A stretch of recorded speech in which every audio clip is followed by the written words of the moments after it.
Hey guys, this is Pat and Heidi from Rain Country. Hi. God is good all the time, right? Oh, yeah.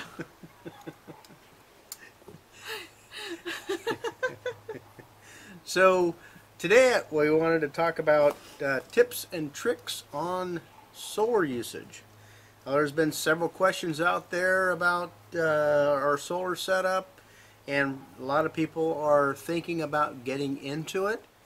So we just wanted to share some tips and tricks of things that we do in order to help augment our usage and extend our battery life through nights. If you're thinking about getting into the solar, one thing that you want to consider is, what are you going to be using the solar for?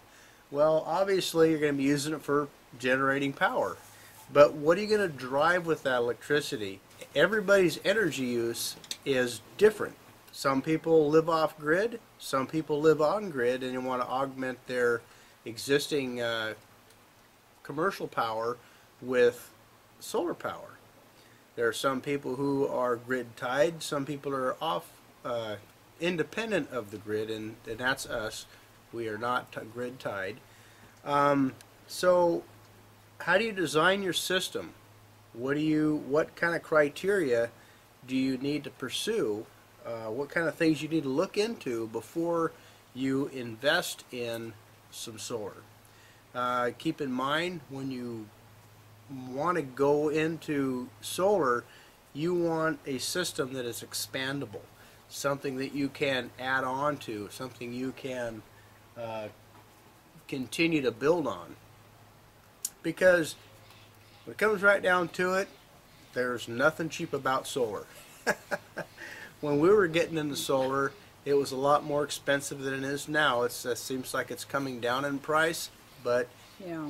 it's still expensive if you're wanting to own your own power.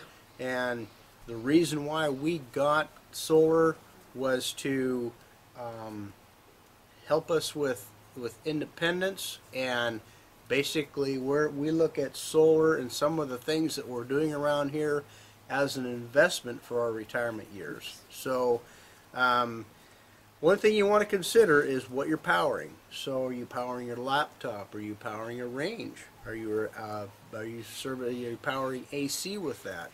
All those things you have to consider. So on every single appliance that you own, you should have a nameplate on there that's going to show you wattage, voltage, hertz, and amperage. Sometimes amperage and watts, one of those two, are not listed on your appliance. So I'll show you what an appliance looks like. Not sure if you can see that or not.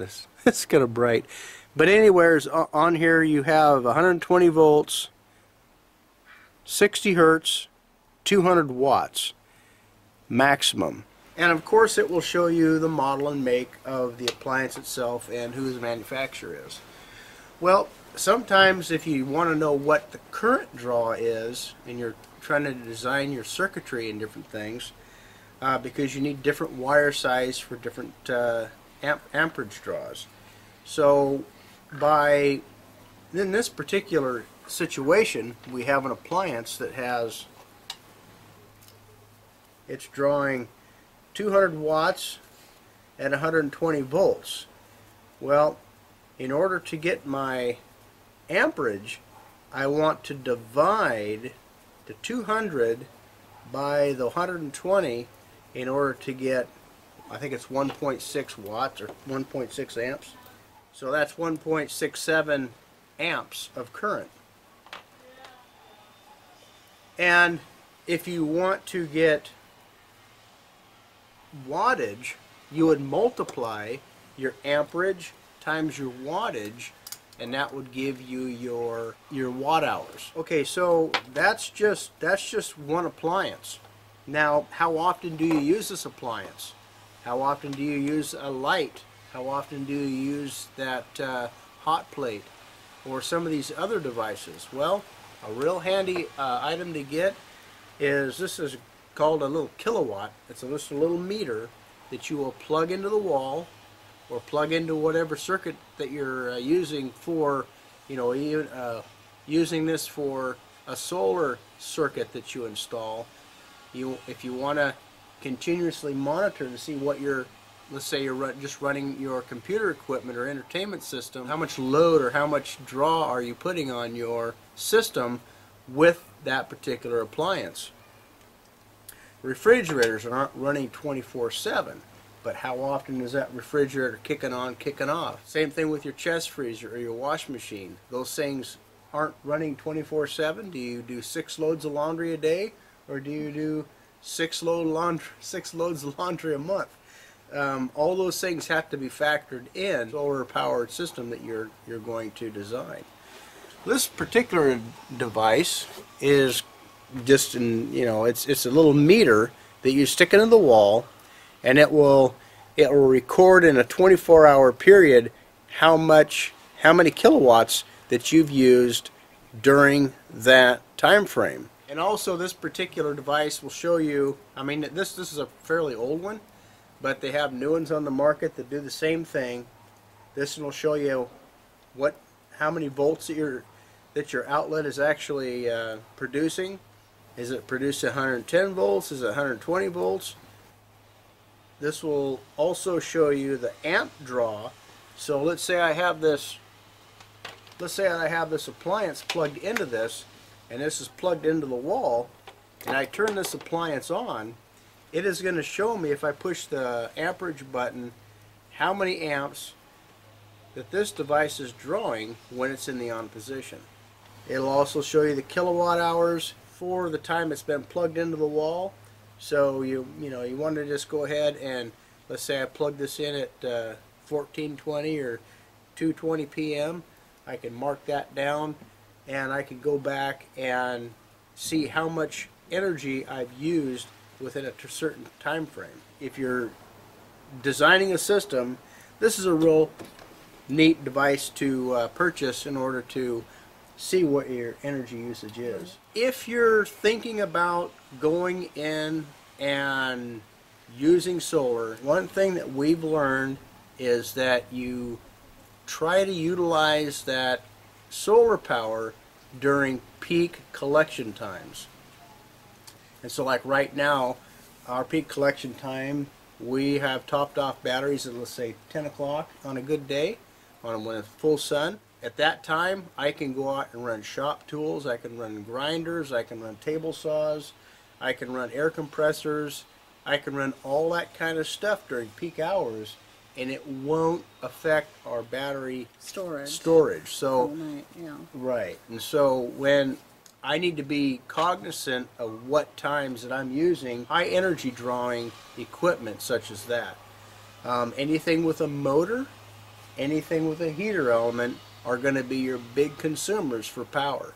I need to start thinking about, okay, I want my batteries charged up, topped off before nightfall, so I need to be cognizant of when those times are going to be coming around, so and what my light conditions are during that day. So if I have a high cloudy day, I might consider, well, let's see, the forecast is going to be raining tomorrow, so I might not think about using shop tools on the solar, because my shop tools are going to be drawing a lot more power, and my collection is going to be a lot less because it's a cloudy day.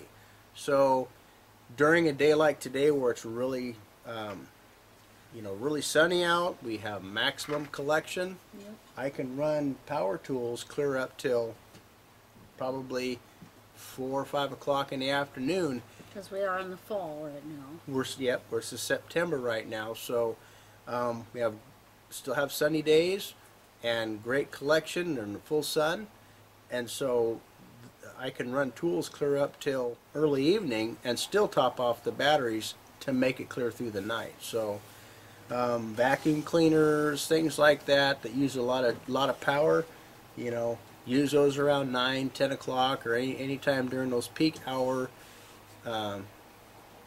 times. You can maximize your system by utilizing that peak collection time.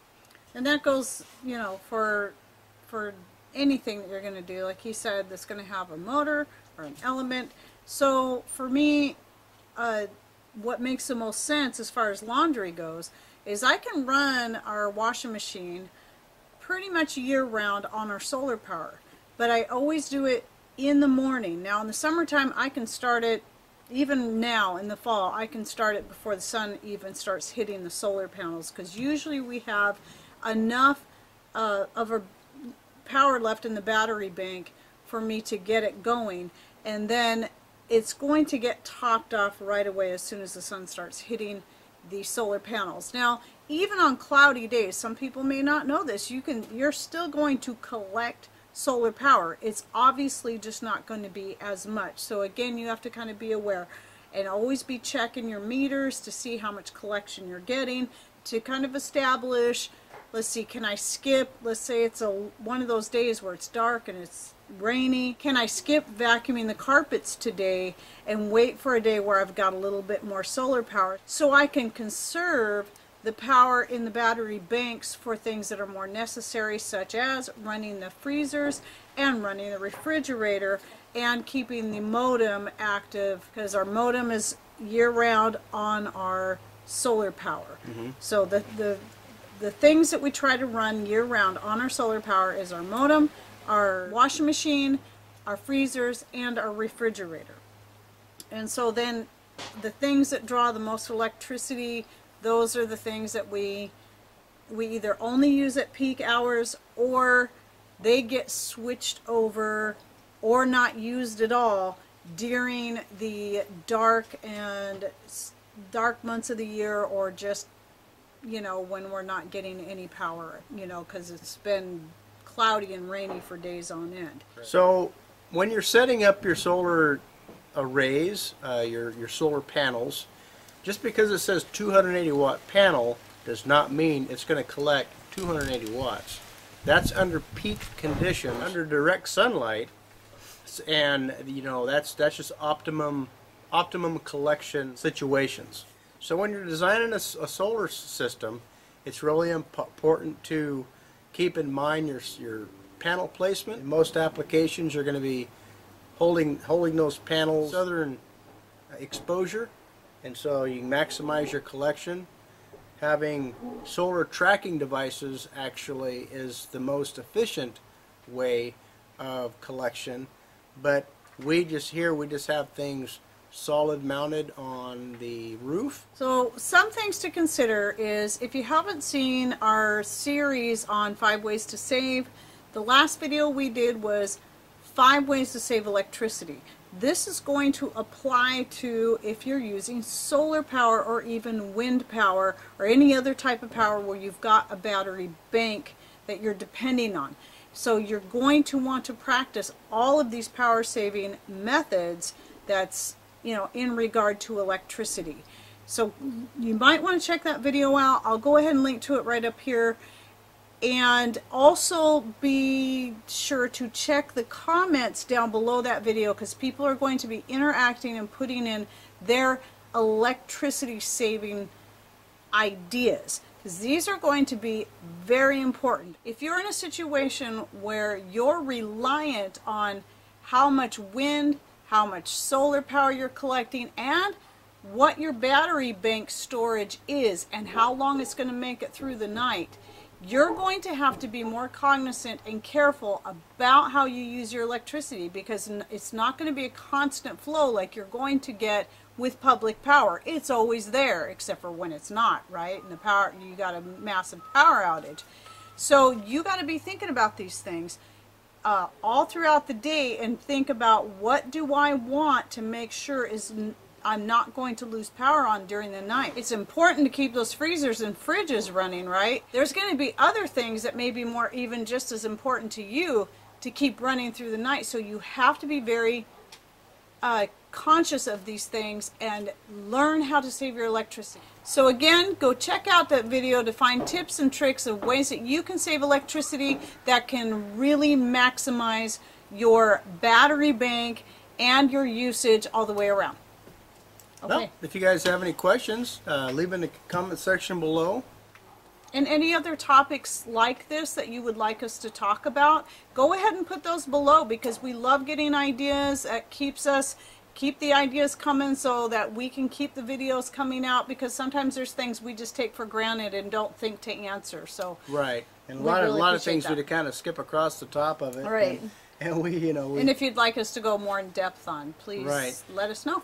and yeah, we don't claim to be, you know, All knowing. all knowing, but yeah, just Yeah. I'm learning on the fly too here, especially with the solar.